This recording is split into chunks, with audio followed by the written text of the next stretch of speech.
episode of Power Move Makers. This series was created with a simple goal in mind: to bring to the table high-level executives, successful entrepreneurs, and just all-around inspiring human beings. Not just focusing on their successes, but more importantly, shining a spotlight on the road they traveled to get there. Now, this week's guest, I'm so happy to have her on the show. She is a shining example of what you can do if you are willing to put in the work, the time, and you are purpose-driven. She is the founder of Camille Rose products, and in 8 short years, she has taken this company to become a multi-million-dollar juggernaut in the beauty and health space.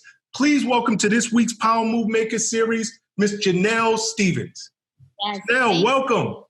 Thank you so much for having me. I'm so excited that you guys reached out. Your team reached out, and I'm so surprised, but excited as well. So thank you. Well, I'm not surprised, and I'll tell you this, and I was telling you offline, so much, and we got so many requests from our audience to have you on the show, and I had to do a little bit of research because it was coming in just way too frequently. And I'm like, who is this woman? And finally, when I got into your story, I was like, oh, hell no, she is dope. I got to get her on this because you are a power move maker. You're the exact reason why this show was created. Absolutely. Thank you. I mean, I think Black women are dope right now, and we out here killing it. Our voices are being heard. We're demanding a seat at the table. If you're not going to give us a seat, we'll bring our own table and chair, and we'll make it happen. So that's what you're seeing right now. Talk, Janell. But with all these dope-ass Black women I see out here, like, I'm inspired every day by so many. So thank you for reaching out. Okay, I'm so happy to have you here, and it's so much that I want to get into because I don't think you're just an inspiration to Black women, which you clearly are, but you're an inspiration to anybody who wants more out of life, who is just tired of doing what they're doing, has a purpose, and just goes after it. Like Black men, Black women, just people in general, because yes, you're clearly African-American. And yes. when I look at you and people who share our same skin color look at you, you're an inspiration. But just in terms of the American dream, like you're living proof that it is alive, it is well, and if you're willing to put in that work, it can be achieved. Can you take me back for a little bit? Uh-huh. I just want to dive into, before we get into your massive success, do you come from a family of entrepreneurs? Is this something that was inbred into you from a little girl? Or is this, as you got older, this was your calling, it was your mission, it was your purpose, and you just decided to set out and do something that was different from what your family had done previously? No, I do come from a family of leaders, and I come from a family of that first Black person who did it. I grew up in a small town in Louisiana called Morgan City, Louisiana, Southwest Louisiana. And my father was a business person in his own right. My grandfather was a business person in his own right. My father's father was the first African-American dentist in my hometown. His dad was the first African-American doctor. We had the first African-American school in my hometown, like my your family?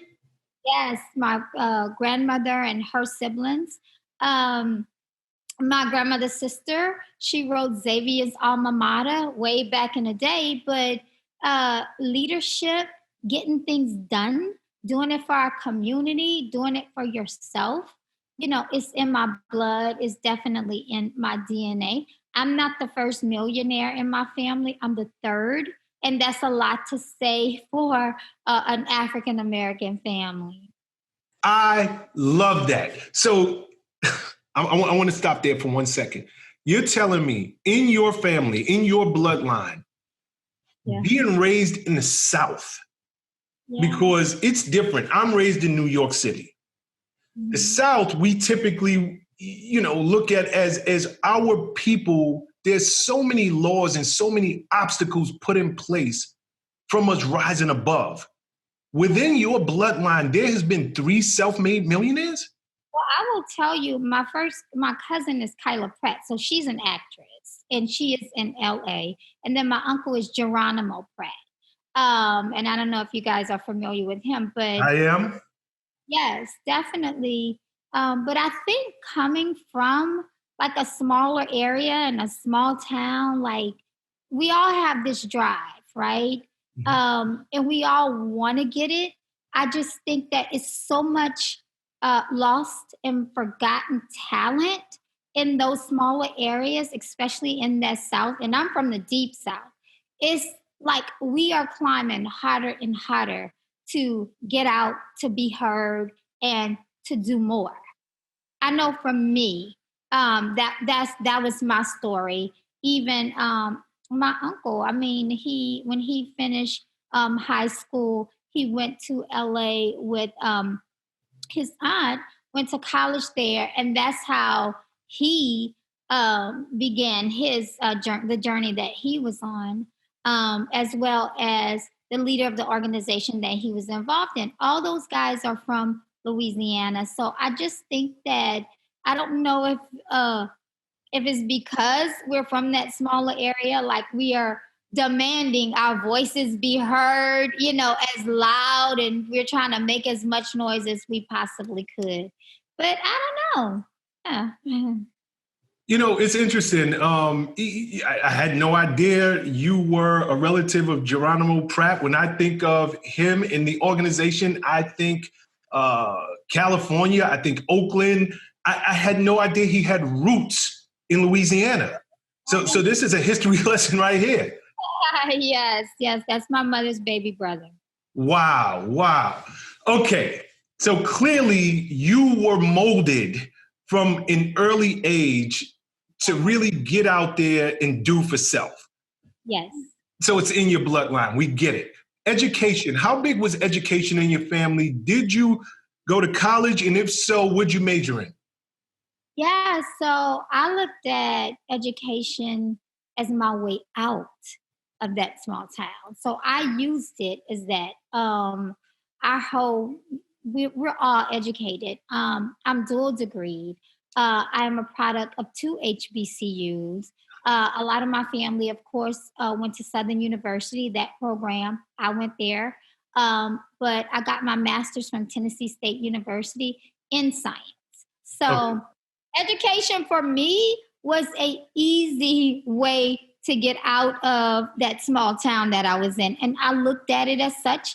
I tell people that's still there now, that's the easiest way. Go to college. You don't have rent to pay. Stay in that dorm. Your food is covered. You don't have all that extra stress. So even if you want to go a different route, then I don't feel that I need to get a bachelor's degree or things like that. Use it to pull yourself out of the rut or the situation that you think you are in. Just use it as a stepping stone. I tell everybody, if I had it to do over again, I would do it the same. Because I think when I obtained my master's, which was a whole different level from undergrad, let me tell you, the deadlines we had to meet, all of the strains that they put upon us. If you make 2 C's, you out of here. We all had to step our game up. Yes, I went to TSU. It's a Black university predominantly. But in my program, in that professional school level, it was only 8 of us. The rest were Caucasian. In your master's program? Yes. Oh, yes. It was only 8 Blacks and the rest were Caucasian. And that's at a HBCU, which is fine. But our instructors, I think I may have had 1 that looked, possibly 2 that kind of looked like me. The rest weren't. They would contract their instructors out from Vanderbilt. Beautiful. But we had our 8 that looked alike. We had a point to prove, and we pulled together and we got it done. I felt so elevated when I achieved my professional graduate degree. And I think it helped me to sustain in what I'm doing right now. It helps me in being a success in the business that I'm doing right now. It helps me with management, the team, the people that are under me. It helps me run my company. I just feel that by me choosing to go I'm gonna get my education first route, I'm so blessed, and I would not change that at all. I so love that you took the time to stress education.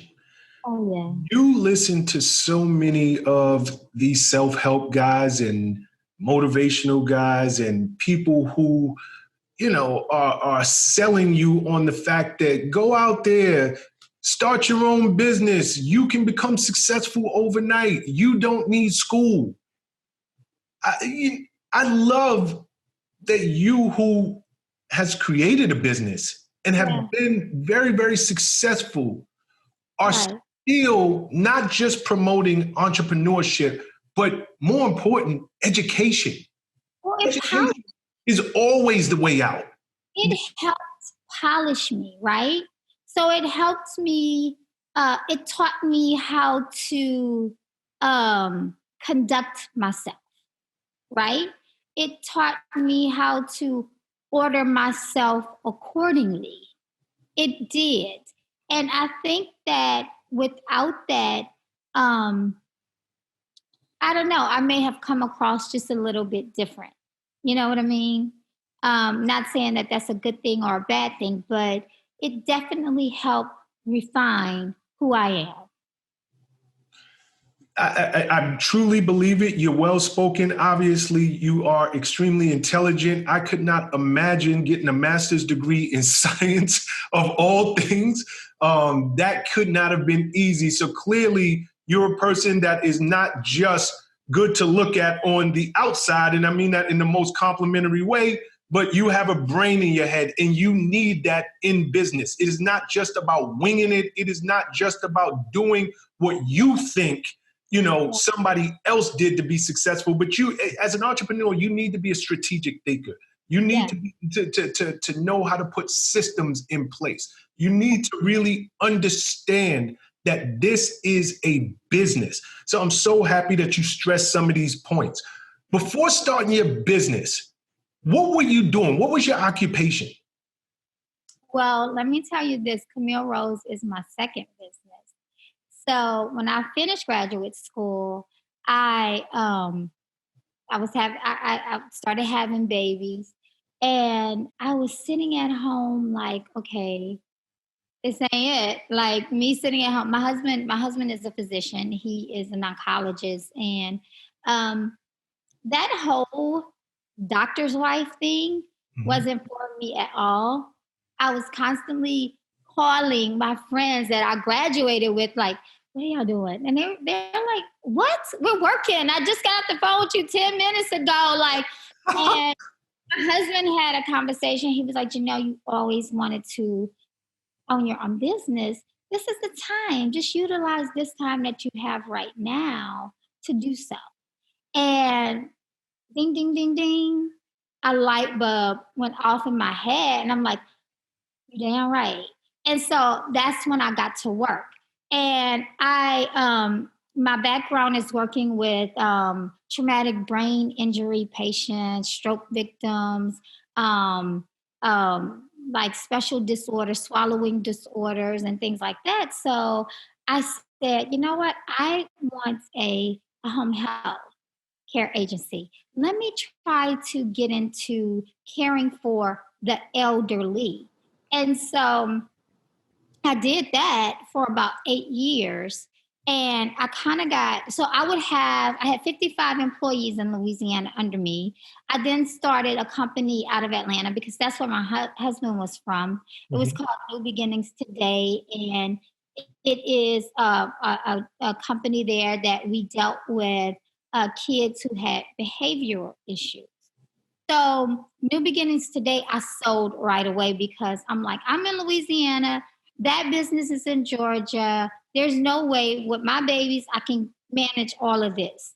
And so I sold it. And I always tell myself that was one of the smartest business moves I've ever made, because my clinicians under me, that's what they went to school for. That wasn't what I went to school for. I did the paperwork, pulled together. And when I told them, okay, I can't do this, I'm going to close this business, the director, my clinical director, was like, sell it to me. I want to do this. And I had 35 employees at the time I was thinking about closing. So I sold it to him. The company is big now. He's all over Georgia. With Acadiana Personal Care Services, that was my thing in Louisiana, where I had 55 employees there. So that was a success in itself. And what put me on the Camille Rose path, I would have younger patients with crazy ass diagnosis that was the same age as me. Like, you already had a stroke? Wait, what? I'm sending my CNAs to care for you. What? Huh? And that scared the crap out of me. So that started my whole, let me get on my natural journey. Let me see what it's like to change my lifestyle a little bit. Yes. You're vegan, correct? I am. And you're saying while doing this business, you're noticing people who are your age, maybe even younger, have already had strokes? Oh my God, yes. Oh God, it's just horrible out there what you see. People who were once dignified and had jobs every day, waking up, taking care of their family. And it was just so sad to me, especially this younger guy. He was one of our patients, and he couldn't, we were seeing him and he couldn't even control. He was like, I'm so sorry, give me a minute. Like, he couldn't control like his bowels. And I'm like, you don't have anything to be sorry about. We'll step out and come back in. And then all those kind of things. And then my husband was a resident at the time, and he was coming home and saying, we saw the weirdest types of cancers today, like cancers that are so rare, I'm having to go to the book for them. And I'm like, oh God, what do you think it is? Do you think it's the food we're eating? Is it the water? He said, I definitely think it's environmental. And I'm like, no. In my mind, all this stuff is playing out. And when you're a new mom, you want to become super mom. And you want to make sure you're giving your children the best. You want to make sure you're around. If you can help it, you can do things to help it. And I just did that. I said, let me try to get it together, because I am from Louisiana. Seafood was every day in our house, just about, you know what I mean? And, I just decided to make changes for my lifestyle and my family's lifestyle. Yeah, I think that you were way ahead of the curve in terms of going natural, going vegan. And this is a perfect segue to come into the birth of Camille Rose. But before I go there, how many children did you have when you started Camille Rose? I know you have 5 children now, correct? 5 now. I started when I had 3. You started when you had 3 children. And I went from 3 kids to 5 kids because my second, they're twins. Okay, got you. The reason why I said you're the reason why this show was created. Yeah. It can be done. Like, you literally had a successful business, you sell it. Yeah. You're a mom, 3 children at the time. Yeah. You're a wife. And you still have the hours in the day, because most women are like, I'm exhausted. I'm a full-time mother. I don't have time to start a business. Like, it's nice that my physician husband is saying, yeah. You always wanted to start a business. Why don't you go do that? That's a nice little hobby for you. Keep yourself busy while I go off to work. but you did it. I did. How did you find the time? And I ask you this because it's something I preach on the show all the time. There are more than 8 hours in a day. People think that they can't find the time to do something. And then there's a Janell Stephens who had every reason to give that excuse and still found time to create a multi-million-dollar business. Yeah. So calling over comfort. Say that one more time. Calling, meaning your calling. Mm-hmm. You know what your calling is. You put that over your comfort level. Calling over comfort. And I think that there are no excuses. Like when I'm on a panel and I hear people say, step out on faith, quit your job and do this, that. Well, I stepped out on faith, but I didn't quit my job because I know I still had to eat. So the job that I was doing, I did that during the day, stepped out on faith and did Camille Rose in the evening. I did Camille Rose when my kids were at their activities. I did Camille Rose when they were at school. I did Camille, you know what I'm saying? You can do this. You can do it. And what was so exciting for me was after hours, when I had the time to work on Camille Rose, I was awake. I was energized. It was all good. I was excited because that was my passion. And my passion gave me the extra that I needed to get me through the day. My passion kept a smile on my face. My passion amazed the shit out of me. It amazed the crap out of me because when I was in my kitchen formulating and testing it out, putting it on my skin and hair, I'm like, it's not good. Throw it away. I'm back at it. Mm-hmm. I was amazed that before I knew it, my kitchen table was full of all kind of samples.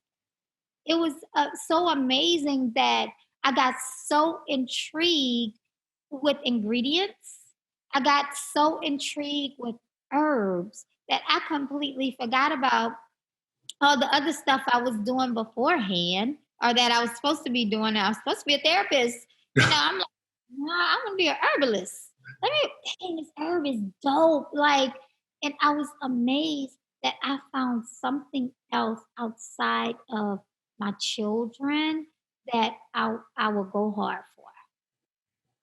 I love in this. I want to zone in on this for a second because you just said calling over comfort, which is so dope. Anybody watching this, listening to it on podcast form, you need to write that down. You need to tattoo it on your body. You need to really live by those words. Right. When you find your calling, it will overtake. It will put you in what some would consider to be a very uncomfortable space because you're losing sleep. You're working 16, 18, 20 hours a day. But like you said, when it's your calling, when it's your purpose, that's when you feel the most alive. That's when you're like, oh, I'm in my zone, and you start getting stuff done. You look up and be like, 10 hours just passed. Absolutely. Now I got to get back to real life and work with my kids. So I want to go from there because I often speak about staying true to who you are. We as entrepreneurs, we as people, we have a tendency to look and we see what else is working out there. We see somebody else's lawn and their lawn is green. And we're like, oh, they're doing this. I need to be doing the same thing. But you stayed very, very true to who you are. In real life, you're very natural. And in mixing your products, you made a conscious decision to keep it all natural. Yes. I want to kind of go into, just from your perspective, how important is it that somebody who is thinking about starting a business own their truth, even if everybody else out there is doing something just a little bit different than what your vision is for yourself. Right. You have to keep a tunnel vision. You have to stay true to what got you to where you are. So for Camille Rose, when I was in Target still handcrafting my products. I didn't know anything about a laboratory. Um, I just got into Target. They wanted to give me a large amount of doors from what I felt comfortable with because I knew I had to still make them. I never had a lab. How do you get a lab? I don't know. So I took a small amount of doors so that I can still handcraft. Well, when people started educating me, search for a lab and da da da da, and I'm like, okay, I'll do that. Went to so many labs, and they all told me pretty much, this is food. These are food grade ingredients. You don't need that. You don't need to use that. There's a synthetic that will do the same thing. Here's what the chemists would tell me all the time. First of all, I call myself a kitchen chemist. They hated that. And they would say, my grandmother been using these products and she's still alive. She's 99 years old and ain't nothing. And I'm like, that's fine. And that I'm sure is true. But this is my truth. This is my belief. This is my way of life. And I threw up a website. I'm selling my handcrafted products on this website, and my consumers keep coming back over and over again. I dare not get into a big box retail store and switch it up on them. That's not what I want to do. And getting on the shelf, yeah, I got on the shelf, but I need to come off that shelf. And to come off the shelf is a little harder than getting on that shelf. And I don't want to pull no okie doke over anybody that got me on the shelf. You know what I'm saying? So it was extremely important to stay true to my beliefs, my lifestyle. And then I still wanted to be able to use my stuff. I ain't for the synthetic stuff. You know, that's not how I started. I'm scared I didn't want to put that on my babies, and I didn't want to use it. So adamant about keeping my formulas, which I own, the same. I have seen so many bomb brands out there that started out so good. And then as they grew, it had somebody in their ear whispering, you could do a little cheaper, save a little money like this, you know? And they go for it. And then everybody's talking, the formulas change. And then your sales go down, you know? Camille Rose is a premium brand. My prices are premium. The product is premium, and it's premium for a reason. I didn't start making my products to even sell. Like, I'm praising God and catching the Holy Ghost and slapping my face that he brought me here. I started making these products for me and my kids. So I'm not going to skimp on us. I'm not going to give us a little bit of this good stuff and a whole ton of water. You know what I'm saying? So I wanted to, once I threw my website up and gave my consumer what I was using, I needed to make sure that when they go to shelf in any retail store, they are pulling that same thing, the same quality that they got when they ordered from CamilleRose.com. I love that. I love that. I love that. I want to go backwards for a second. You talked about mixing and coming up with these formulas in your kitchen. And there's a guy out there, there's a woman out there that's thinking about getting into the beauty space. And their first instinct is always to run to a chemist. And chemists are going to do That's the easier way to do it. That's the easier. That's what most traditional people do. But that takes a lot of money. And I'm here to tell you guys, which I know you already know, it's other ways to do it. It's the easiest way, but there's also other ways to do it. So you just got to do the blood, sweat, and tears, be willing to put the work in. And more important, and you can correct me if I'm wrong, but me knowing just a little bit about the space, when a chemist comes up with the formula, they own it. Is that correct? They own it. When a chemist comes up with the formula, it's just the same as like the record industry. I could go in behind you and say, "Oh, I love this product. Did you guys do this? Yeah, we did. Can you do this? And let me put my label on." It's for them. And they want to make their money so they could sell. They may switch it up, put an extra oil or two in it, but it's for them. Yeah, I think that people just need to hear and understand. Number one, like you said, be willing to put the work in. Yeah. It might take a little more time, but be willing to put the work in. Right. But secondly, you did this in your kitchen. You did it at off hours. You didn't even know how to get a chemist at that point. Where to get a manufacturing plant from. All of these things. And I just want you to speak to, if somebody is coming up, whether it's this industry or any other industry, sometimes you have to start exactly where you're at. Exactly where you're at. Looking at your company now, being able to walk in Bed Bath & Beyond and Whole Foods and Rite Aid and Walmart, all the different big box chains you're in now. Somebody could just, she's successful. Like I could never do that. But you started this in your kitchen with the resources that were available to you at that moment. Not a lot of money, not a lot of time, but you made the time and you made use of what you had. So can you just speak to somebody who, because one of the things that I found that just stifle people, they're quick to say, I don't have the time, I don't have the money, I don't have the resource. How do I even get started? Well, how did you get started? In the kitchen.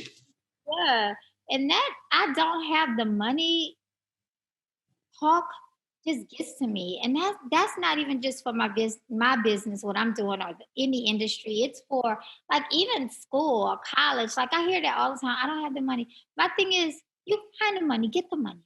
Number one, I didn't have the money either. When I started, my husband was a resident, and he made, I think residence was making $35K at the year. We had 3 kids, so no, we didn't have the money either. However, I grew at my own pace. And I tell people, grow organically, grow at your own pace. Whatever money you do get in from your business, invest back. The oils, I think, start small, right? So components, whatever it is you need to purchase for, to help grow your business, do so, but do it on a smaller scale. Throw your website up. If you only have 10 products to sell 10. Put out a stock until you get your money and reorder. Grow at your own pace. That is the message here. Grow organically. So many people in my industry, whether it's hair, makeup, whatever, beauty as a whole, the retailers, investors may come at you, give you huge orders. All money is not good money, because if you're not prepared to produce those orders, you're in a bind. Now you have to pay that money back plus a percentage over. Take your time. Feel comfortable about your growth rate and your level. Keep a tunnel vision. It doesn't matter what the competitor is doing at all. It doesn't matter. Now, it's okay if you want to go that investor route. If that's what you have in mind for you and your business, I'm not knocking that. But if you want to full 100% ownership for a while, whether it's your formula, whether it's your business, then take your time and don't be afraid to say, no, I'm not ready. The money is still going to be out there for you to get. You know what I'm saying? Just take your time and do what is most comfortable for you. And that's what I did for my brand. Okay, so let's talk about that for a second. Your first retail, was that Whole Foods? Whole Foods was my first retailer, but it wasn't chain-wide Whole Foods. It was the Whole Foods in my local area. So what I did was I went to the Whole Food stores and I spoke with their buying manager and I said, I'm locally owned, test me. And they did.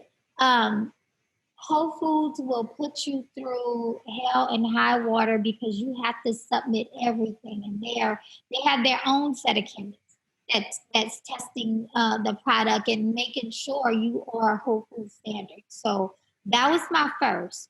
So that was a proud moment because I'm like, oh, I'm doing it over here. Mm-hmm. I have Whole Food standard. And then from Whole Foods, I went into Target. Okay, that's a big freaking jump, and I don't want to kind of cut that corner right there. Yeah. Because people need to understand your story. You get into Whole Foods, you start locally. Uh-huh. I'm assuming you're selling. Uh-huh. Say it again? No, I was gonna go ahead. I'll wait for your question. Did you start to branch out into other Whole Foods? Like, how was that transition going from Whole Foods to when Target calls? That's a big order. That's big right there. Uh-huh. What was that process like for you? Was it just the fact that your product was good and it was selling? Was it a bunch of marketing you did? Was it a bunch of hype? How does Target even know that Camille Rose exists? Target didn't know anything about Camille Rose. Target didn't even know I was in Whole Foods. Target knew nothing. So let me talk about that story.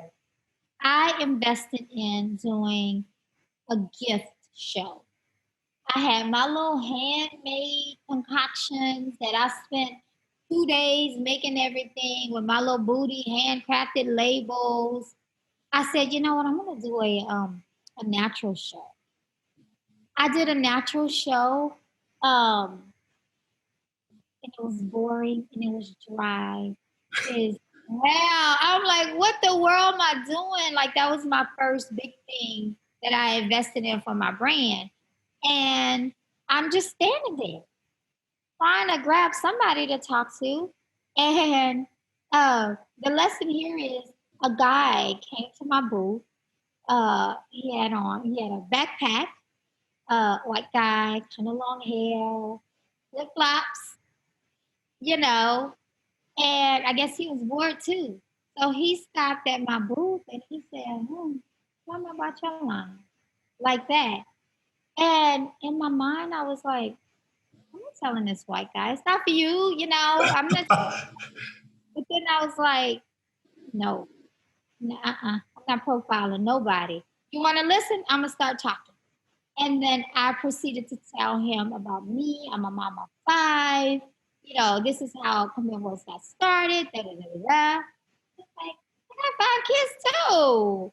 And then after we had our conversation, he pulled out his business card. He said, I'm going to buy you from Target. I would love to fly you up. And that's how I got into Target. What show was this that you had your booth set up in? Yes, it was in Atlanta. I drove from Louisiana to Atlanta. It was called the World Natural Hair Show. It was their fall show. So they have 2 shows. They have a big spring show, and then they don't do the fall show anymore because it didn't pop off for them. So I did that very first fall show where it was, not as popular as the spring show. How expensive do you remember? Because these shows are not cheap to get into. Well, you need to look for shows. No, my booth space was only like $200-300. So you look for those small shows that's in the community. If that's what you can do. If you can't start big, like there's shows out there now that's Expo West, Expo East, and things like that are Cosmoprof. They're huge. Now you're talking about thousands of dollars. But remember what I said, you grow at your own pace and grow at your own rate. So I could afford that. If you had people in there coming in that show, I'm going to start talking and I'm going to start educating and I'm going to do the grassroots campaign. And that's what I did. And I was right place at the right time, because luckily that was a buyer from Target. And when he said, he gave me his card, you know what came to my mind after he did that? I was like, thank God I didn't judge a person based off of what their skin color was or what they look like. You know, I took my time. I didn't profile. I sat up there and talked to that man like he was a texture sister with a wash and go or afro. And I told him about every product I had and how I got started. You know, that was not luck. I'm a true believer in God, and everything is divine. Yeah. And it was that's divine, right? Like you invested in yourself. You started out at a small show, something that you could afford. Right. Who would ever think that a buyer from Target would be at one of those small shows? And from what you're saying, he has a backpack. He's very unassuming. He's a white guy. You're not thinking that I could possibly be talking to somebody who could potentially change my life. But I wasn't in retail chain at all. None of that was in my mind. So one touch of God's favor can catapult you to that next level. And that's exactly what happened. 100%. But you know what? The big lesson here is you got to show up for life. You have to show up because you don't know where your blessings are going to come from. You just don't know. And sometimes people can look at these opportunities and be like, oh, I'm above that. Or this is just too small for me. Like, I don't need to waste. You don't know where your blessing is going to come from. I don't know. Whatsoever. Wrapped in a Tiffany's box. You know what I'm saying? Your blessing's not always wrapped in a big Tiffany's box with a big, pretty white or red bow at all. So just take it as it comes and do what feels good to you. At that moment, how big was your team? Me and my 5 kids and my husband when he was off. I didn't have a team at that moment. At that moment, when you did that show, because at that point, you're in your local Whole Foods at that point, correct?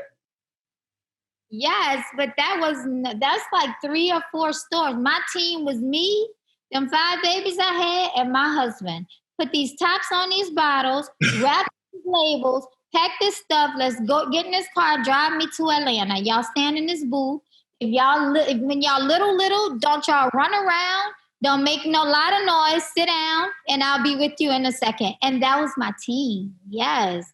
Who did? Nobody had you. If you got a team when you first start, that's not your blood. That's not your friend. That's not related to you. Then you're doing something better than me. No, your team. You got to pull from your resources, from what's around you to build your team.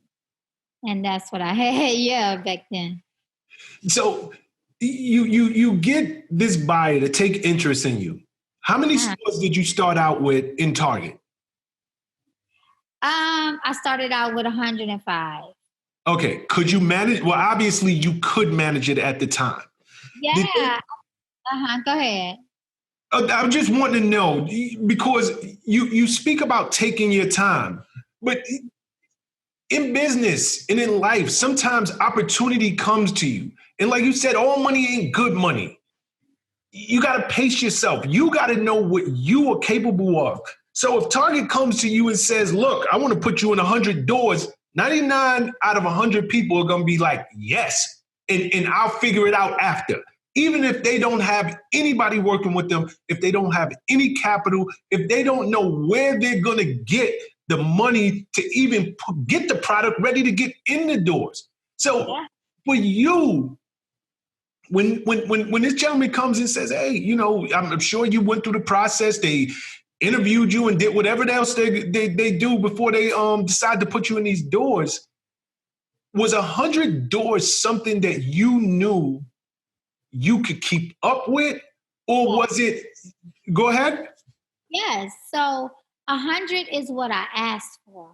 They offered hundreds. I think it was, I don't know if it was like 700. I don't remember, but I know it was still just me. And I said, no, I better take 100. Now, can you imagine what my check would have looked like? That image came in my mind like, whoo, that's the check. That's a big check. But I was like, I ain't clowning myself, and I'm not going to set myself up for failure because I want to win. And I'm going to take what I can handle. So you could always, that's why I tell people, grow at your own pace because it'll always get better. And you can always come back and say, I'm ready. And yes, now. It's okay to say no initially.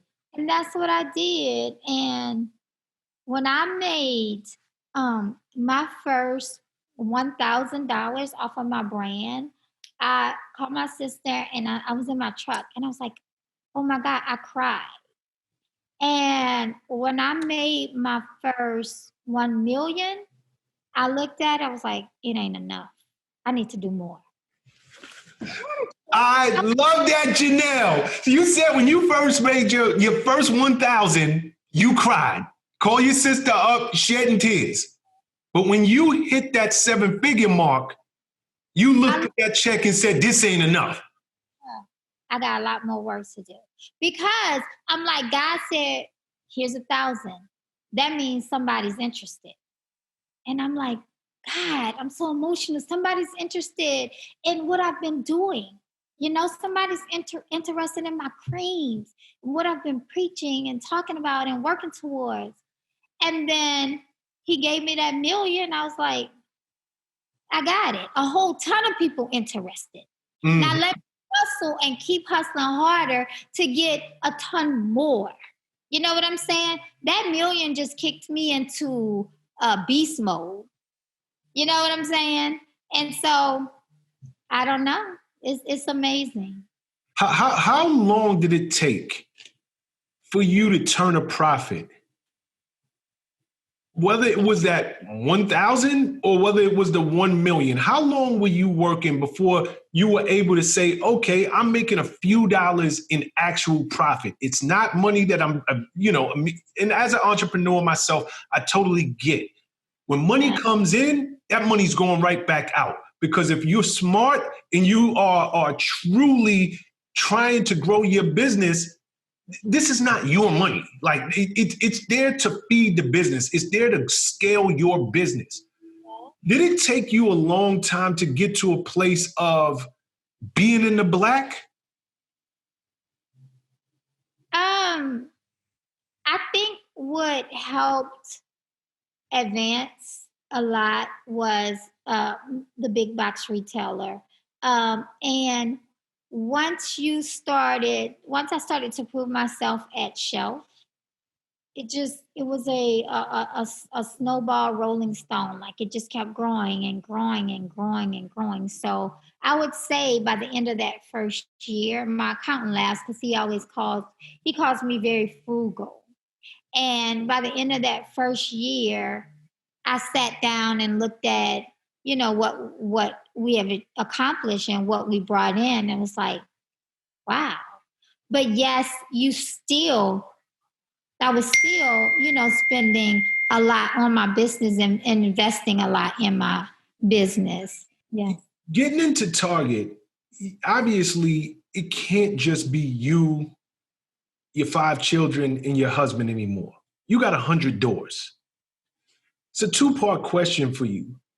How quickly did you have to ramp up in terms of staff? Because that's a whole other ball game as an entrepreneur, is hiring, not just hiring people, but hiring the right people, hiring people who understand your vision, hiring people who are as dedicated to seeing the business grow as you are. And 2, well, let's start there and then I'll go into my second part. Okay. So for the first year when I was in Target, I was still in my house and I had one person helping me. Mm-hmm. So we were constantly mixing daylight hours. We were mixing. Only one person was helping me. Then I said, okay, the second year, they gave me more doors. And I was like, okay, let me get a warehouse space. So year two, I got a warehouse space. Year one in Target, I'm still in my house, handcrafting. And by that time, I got a warehouse space, and then I found a laboratory to help me. Help me. He said, "Just that, I'll help you out. You can use my tanks." And so, what that meant was, I'm not going to order your ingredients and supplies for you. I'll just let you use my tanks, and you can pay me to use my tanks. So I had to still order big pallets and big drums of my ingredients because he didn't want to fool with that. He didn't want to fool with almond milk. Um, and he just allowed me to use his tank. So that was year number two, which I'm telling you that in itself was so expensive for me because I had to not only pay for all of those ingredients, but I had to pay him to use his facility and his team and all that. Um, and I did that for another year. So by the time year three came was when I was able to find a better laboratory partner. And that's a whole nother story in itself. And then I was able to bring on logistics, customer service. I acted as my own customer service person for a while. Um, yeah, so I really want to say year number three, year four is when we started the structure, like real structure on the back end. So can you tell us what was it that was driving your sales? Like, granted, the product is dope. You got a really good product, but you're in 100 doors now at Target, and this stuff is moving. Mhm. How do people even know you exist? Because when they go down those same aisles, they see the familiar brand names that they know, the Shea Moistures and the Miss Jessies and the Carol's Daughters. How did you even play in the same space as those household brand names? Was it just word of mouth, or did you guys do something that was just so unique to yourselves and set you apart from them? Um, I think that it was word of mouth and it was social media I took advantage of. That cell phone can Mhm. do a lot for a business when a business does not have a lot of money to invest in big time marketing things. Um, and I think that definitely number one, you have to have a good product. It's it was what's in that bottle, which carried us. And once one person got a hold of it, they told somebody else, and then the influencer took to YouTube, and then another influencer did a style on their YouTube page with our product, and then Instagram came on, and so it was social media that helped us tremendously. My business was built on social media. Um, and then influencers. Influencers would review, they would do styles, they would talk. That was our word of mouth. They were our marketing. And even today, I still live by that. I live by our influencer campaigns because people want to see the product, people want to see how other people are using, people want to see what their outcomes are, and they're listening. They're listening to them. So yeah, that's what helped us a lot. These influencers, did you service them with your product? Were you responsible for paying them? Were they on your staff or payroll? Did you even have enough money to pay them at that point? Like, how did they even learn about your product? I have no idea how they found out about my brand and my website. I don't know. I do know that when I first put my website up, New Yorkers was hitting me up like I was constantly shipping to New York. And I think New York is everything starts there, right? That's Mhm. what I believe in. Um, No, I didn't send them anything. I didn't even know you could pay people to do that back then or send them products. I didn't know that. All I knew was I was in my kitchen making a ton of stuff and shipping it out. And it was later that I found out from an influencer that that was the way to go.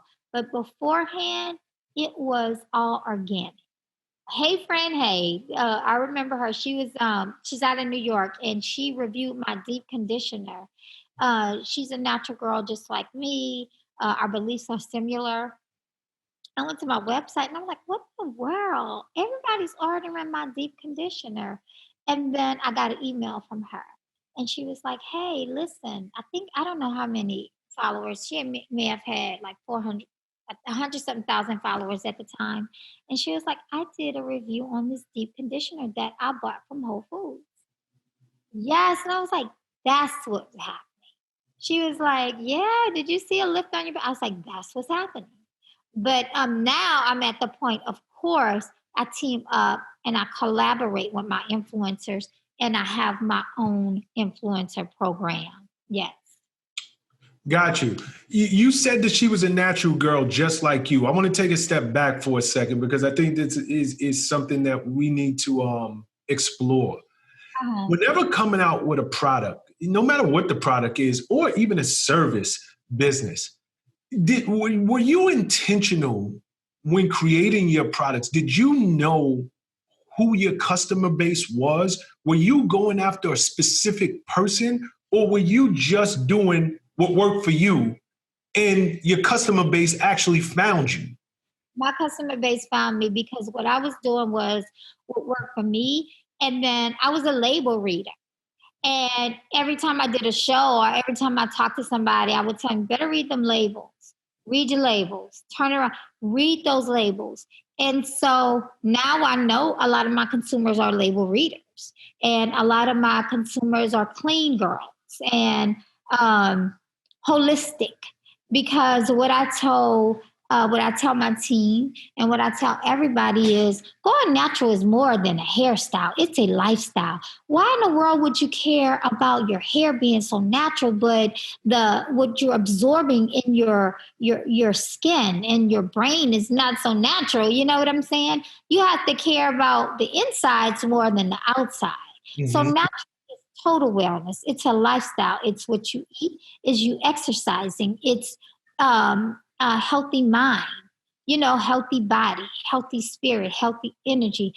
It's more than I'm rocking a fro, or I'm rocking a wash and go, or I'm rocking a twist out.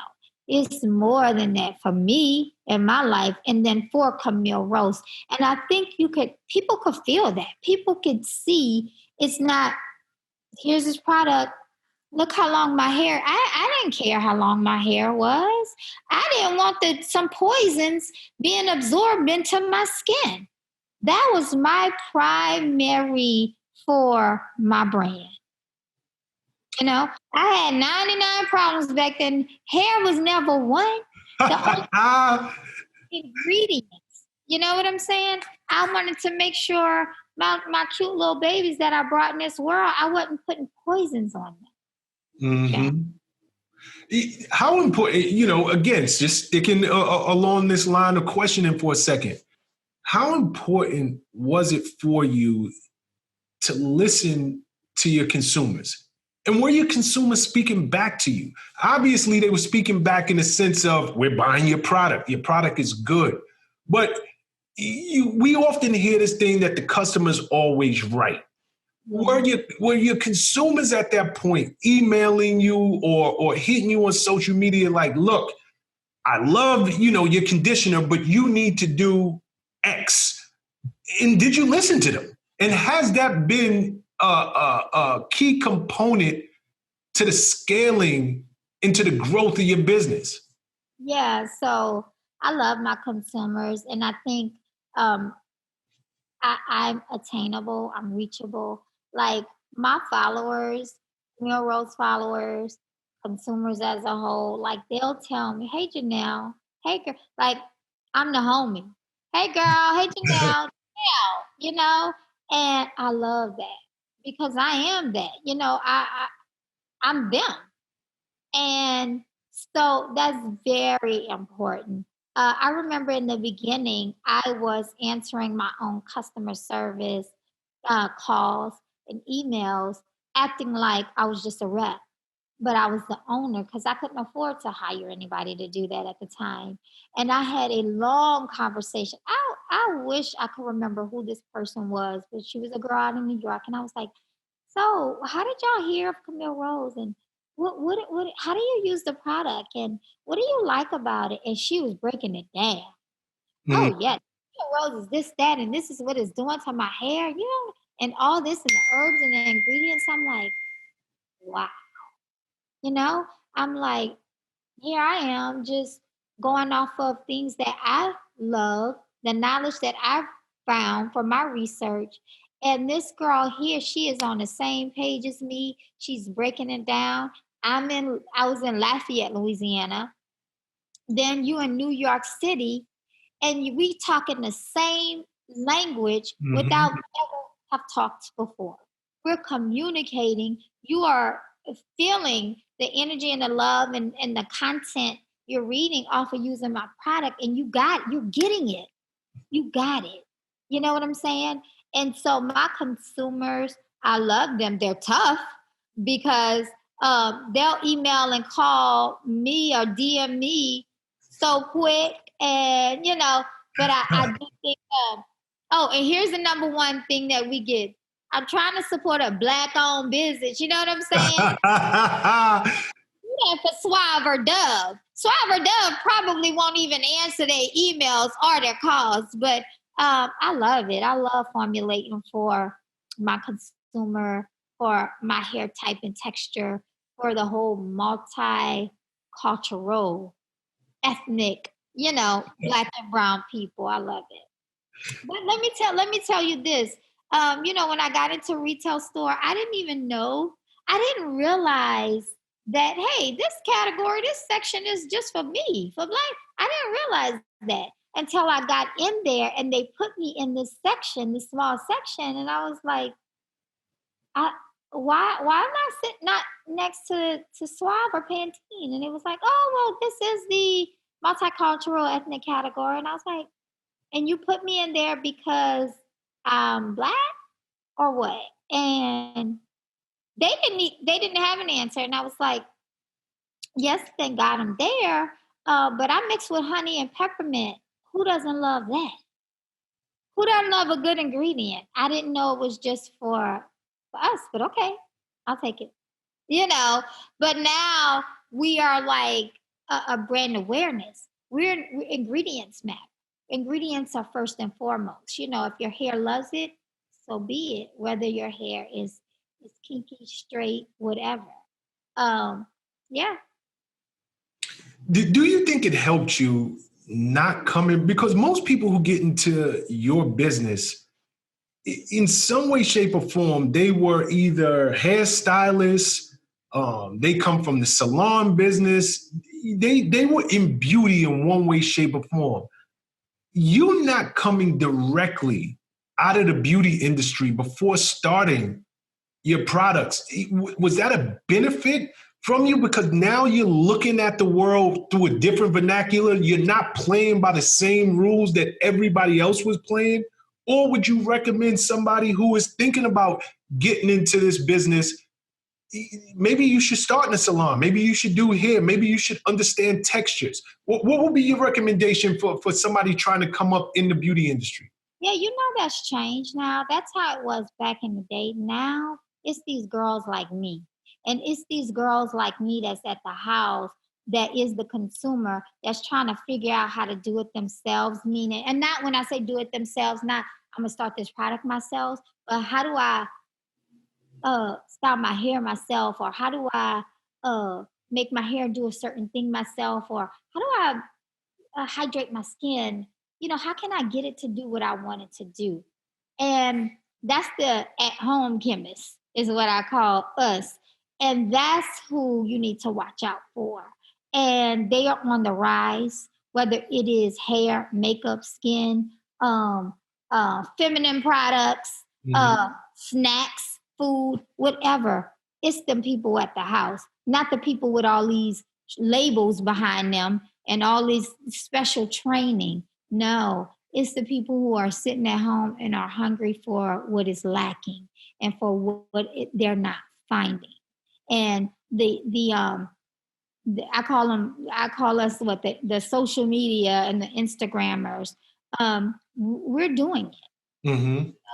And people are listening, and we're making it happen, and we're making it happen without the cute little titles and the cute little beginnings.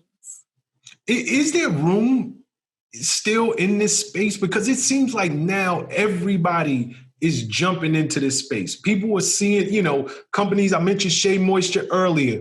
They sold for over $1 billion. They're seeing so many of these companies that have infiltrated the space, taken advantage and sold and, ran off with the bag. Is there still room? Because I love that you said that now a lot of the girls, a lot of the guys, people who are getting into the space, the old way of doing it was they came from, the salon and the beauty industry. They were hairstylists. Now these are just people who I want different. I know it's out there. It's not working for me. It's not working for my kids. And I'm going to create what I want. But is the market oversaturated? It's crowded. It's definitely crowded. And the retailers have a limited shelf space to give. So, but what I try to tell people is it's a ton of other stuff. It doesn't have to be beauty. I'm just telling you my story.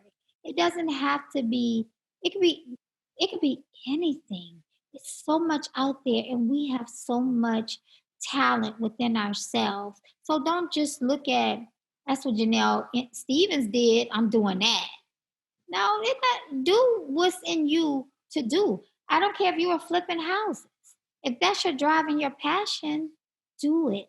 You know what I'm saying? You're going to be successful. Yes, there's a lot of people that's out there flipping houses, but your works will speak for itself if you're amazing at it. Even in my industry, if this is what you're focused on doing, your work is going to speak for itself. It is other ways to get it. Retail may not be your path. Your e-commerce may be your path. There's multi-million-dollar companies that is using their own platform on their e-commerce. Your e-commerce needs to be treated as your big box retailer, because there you can control whatever. You don't have to go on sale if they tell you to go on sale. You know what I'm saying? You can put up there on your website what you want to put up. You can discontinue what you want to discontinue. So take that as your main base, your main platform. Use your e-commerce like it's a huge brick and mortar. Yeah. Do not take it like, oh, nobody's coming to my website. Look at things to drive people to your website first, And that's where I think you'll see so much success. So don't worry about, this industry is too crowded, or it's already a ton of these. Just do you. If that's what you want to do, if you want to be in industry that is crowded, use your own platform to create your own space and to create your own lane. However, it is not just the beauty industry where people that look like me are talented. We are talented in many other areas. Just hone into what you're good at, ask God, order my steps. Send me, just let me know. Give me, bring it out of me, and then go for that. How big is your team today? Believe it or not, we're still small and mighty. We're under 20. Impossible. Yeah. No, we're still small and mighty. We are under 20. And I tell people all the time, because people will say, I want to work for Camille Rose. I want to be a Rosette, or I want to intern. I'm like, let me tell you something. When you come in my warehouse and in my laboratory and you see it ain't all beautiful like it looks on the shit. We sweat. We hot. Shit, I'm packed. We in here packed. That warehouse ain't got no air conditioner. We wearing swimsuits in the summer and fur coats in the winter. We make it look pretty on the shelf. You know what I'm saying? So it's work, it's blood, it's sweat. We arguing today, girl. I don't feel like being bothered, but we still got to get it done. You know what I'm saying? How many chains are you in now? Are you because about 60,000. We just launched Camille Rose Boots UK in London. Our London products in the UK is growing like crazy. We're in Look Fantastics there. We're in ASOS in UK. So 2020, we launched abroad, and we are growing like crazy over there as well. So you're telling me in all of these doors, it is still a very small, a very nimble team that is going hard, because from the outside looking in,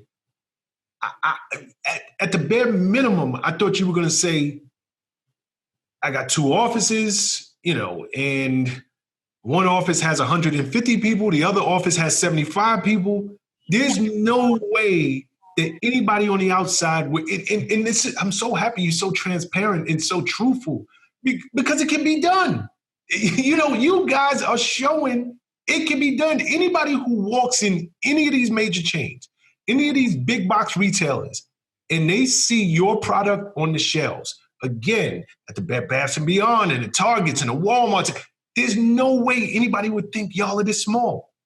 So I'm happy to, the whole thing about business is keeping your expenses low and your profits high. Mm-hmm. And if you can stay focused on that and get away from all of the glitz and the glamour of having huge offices and 1 million people who work for you, you will be successful. You will be profitable. Yeah, you will. Let me tell you that I had to learn how to hire right. Mm-hmm. And the people that I hired, where to place them. And I'll explain further. I had to learn to people that are around me. I had to hire based on their drive and their energy and not their resume. If you are around me, and that is creative, and that is marketing, and that is my assistant, product manager, I need that around me to help keep me not inspired, but for us to feed our energies off of each other, creative, But then I needed that resume type of person to be in the field. And that's your sales rep, and that's the suited up people. I needed that kind of people. And initially I had it twisted. I was under the impression that I needed the resume people with this long list of this is what I've done and da-da-da-da. I needed that in my operation as a whole.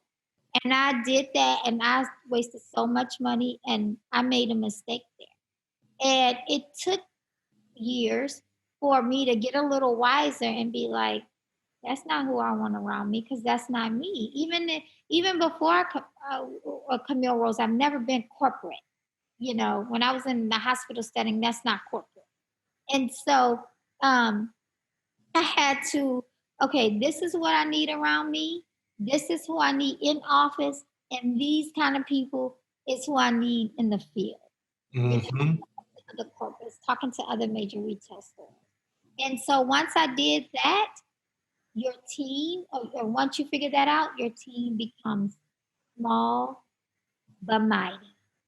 And I found that out. And that's how we're able to push a lot of things forward. We're able to keep growing. We're able to keep being successful. That's such a great point, and I'm so happy we are having a minute to speak about it, because people think, this is your business. You do it your way. People think that you have to hire a resume. You have to, get somebody that comes in with the perfect credentials and all of this experience, and they speak the Queen's English, and, they're so prim and proper. And, you know your business. Yeah. You need people who are hungry, people who are savages, people who are coming in and they can motivate you.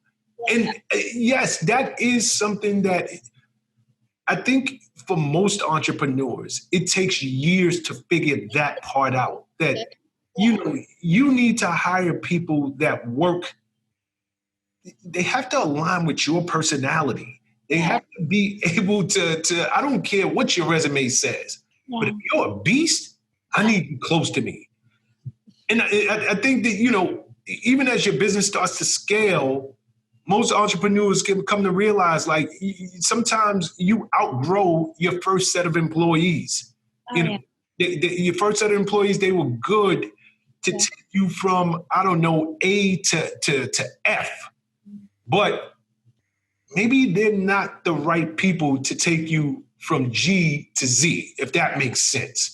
Absolutely. That makes 1,000% sense all the way. Like, you got it's levels. When they say it's levels to this, it is. You got to scale up, and you got to know, like, my loyals. I'm not gonna lie, I keep my loyals with me because I love them, and I know that we on the same page. And I don't care if we get somebody that's on a higher skill level than them, then I'll find something else for them to do within, my business, because that's who I can trust. But you do know that you get to a certain point where, hell, that know 10 times more about this industry than all of us. And they have built successful brands. They built brands that's like so we need to listen, but we need to put them where they are supposed to be. You know what I'm saying? And that's where the brand is right now. It does not come easy, because you'll have people in your ear talking to you, and you're like, wow, you want to work with little me or not? And you came from where? And then when you do that, you're already putting them up here and keeping yourself down here, right? Listen, yeah. And then you're completely forgetting about saying what you're saying. No, but it takes you to feel and uh, confident and trust yourself before you're able to do that. And it takes some mistakes, and it takes time for you to get there. You to realize, wait a minute, it's my brand. I know it better than you. Can't nobody tell my story more than me. That ain't it. Sis, I'm sorry. That ain't it. And I had to work towards that. And I think anybody in business, when they're first starting out, I mean, if they didn't go through that, you're blessed. But most people do have to go through that, which is what I did. What is your end goal here? Is it to eventually sell?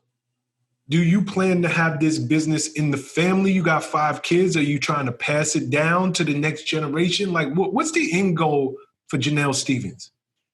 My end goal, sometimes I go back and forth with both, but I know where I want to build the company to. I want to have more than a Camille Rose hair product on shelf level.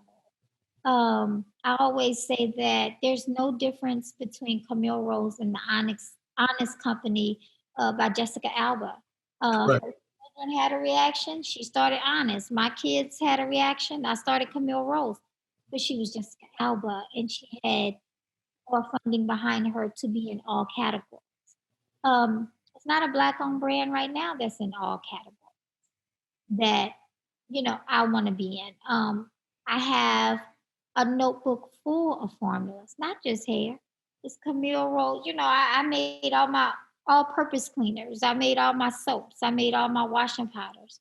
And that's what I would love to bring to the retail chains. I want to build Camille Rose up to where you're walking in another section of the retail store where you need something to wash your clothes with, you see Camille Rose there.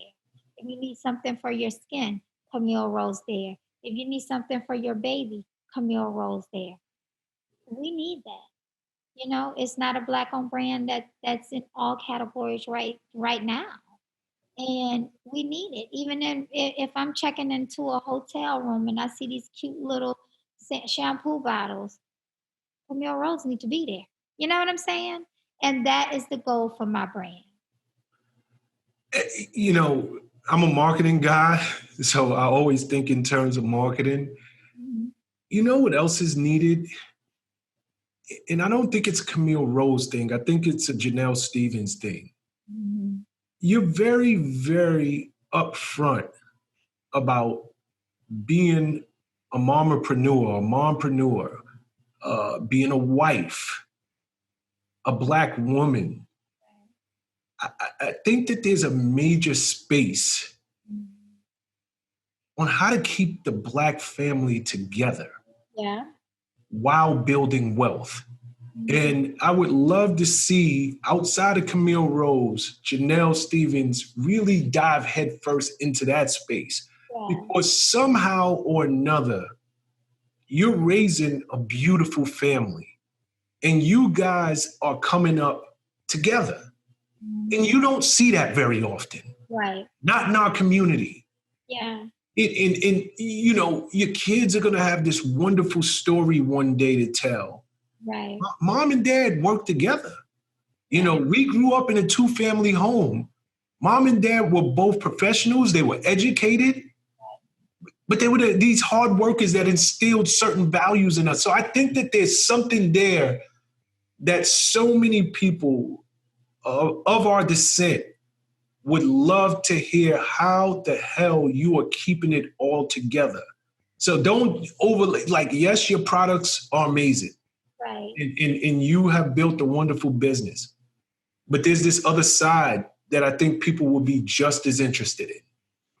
And I totally agree. Like I tell my husband all the time that when he graduated from med school, I graduated from grad school the same year, within like a week apart from each other.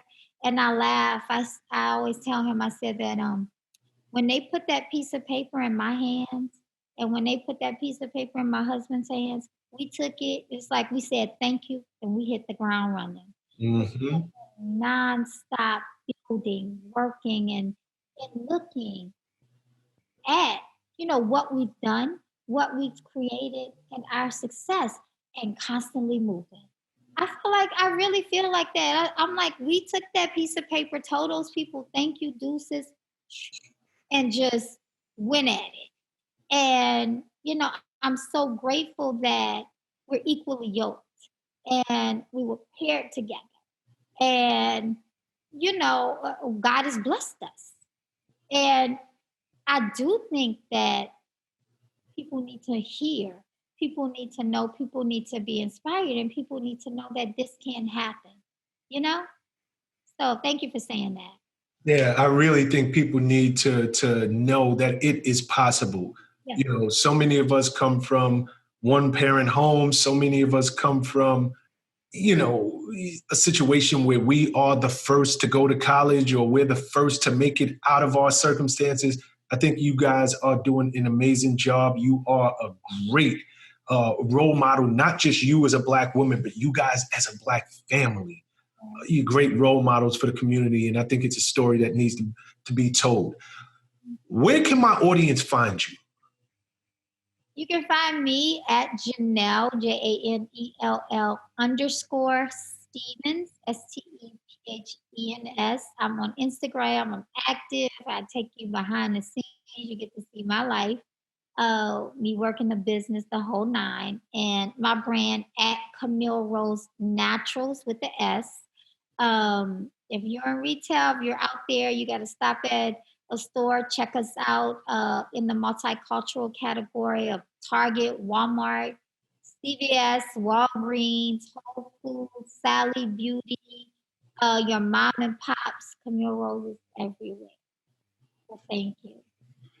Janell, you are inspiration. I really enjoyed this conversation. I think that there are going to be so many people of color in particular, your story transcends. But for people of color, I think that there are going to be so many of them that really, really get so much out of this and just gravitate to you as a human being, because your story is our story. You didn't do anything extraordinary except put in the work. And out of putting in the work, God blessed you with this amazing family and this amazing business that you've created. Thank you again for your time, and you are a true power move maker. Thank you.